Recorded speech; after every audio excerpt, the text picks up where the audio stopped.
Аяқты суға салудың 3 пайдасы. Қытай, Корея мемлекетінде емді негізі аяқтан бастайды. Неге? Себебі аяқтағы нерв клеткаларын активтендіру арқылы денедегі барлық жүйке жүйесін іске қосады. Кей жағдайда бізге ағзамыз қанша сигнал береді, бірақ біз оны қабылдамаған кезде ешқандай хабарсыз, яғни тұйықталып, ешқандай байланыссыз қалады. Ауырған уақытымызда жылы суға салу арқылы сол ең бірінші мүмкіндігі ол сол нерв клеткаларын активтендіреді. Жүйке талшықтары активтенген кезде миға хабар барады, ол адамның ауырып қалғаны жайлы. Ми қалқанша безіне хабар береді, қалқанша безі уже периферияға беріп, барынша иммунитетті іске қосып, солай ағза өз-өзін емдеуге іске қосылады. Біріншісі, яғни жүйке жүйесін активтендіру, екіншісі лимфаны іске қосу. Неге аяғымызды ыстық суға саламыз қыс айларында? Неге жазда самаймыз? Жазда самаймыз, себебі біз терлеп, яғни қатты жиі ауыра бермейміз, қыс айында ауырамыз. Неге қыс айында ауырамыз? Себебі біздің лимфамыз қолды күйдірген кезде пузырек болып,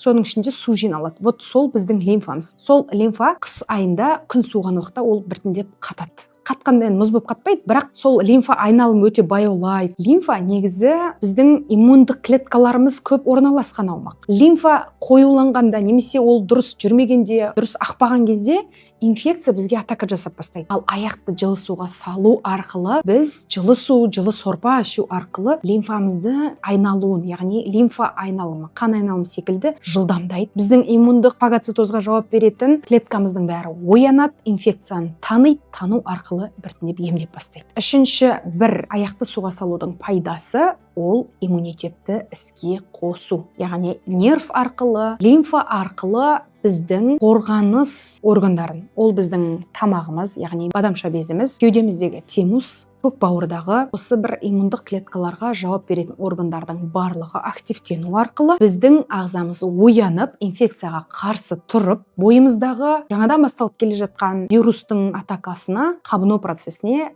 барынша төтеп беріп, 3-4 күнде аяғымызды жылы суға салу, ыстық сорпа ішу арқылы тез-тез қалпымызға келетініміздің себебі осында. Сондықтан жалпы ауырып қалғанға жеткізбей, оданға дейін осы органдарымызды уақытынан бұрын демалдырып, моншаға барып, осы процестерді ауырмай тұрып жасайтын болсақ, жүйке жүйеміз әрқашанда активті, күзетке жауап беретін иммундық клеткаларымыз әрқашанда инфекция кірген уақытында танып, онымен күресіп, яғни антибиотикке жеткенге дейін емес, оған дейін емдеп тастау қабілетін жиі-жиі активтендіріп тұруымыз керек.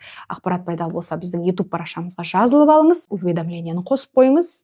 Бізден келген ең жақсы, ең күшті қарапайым ақпаратымызды сіз көретін боласыз.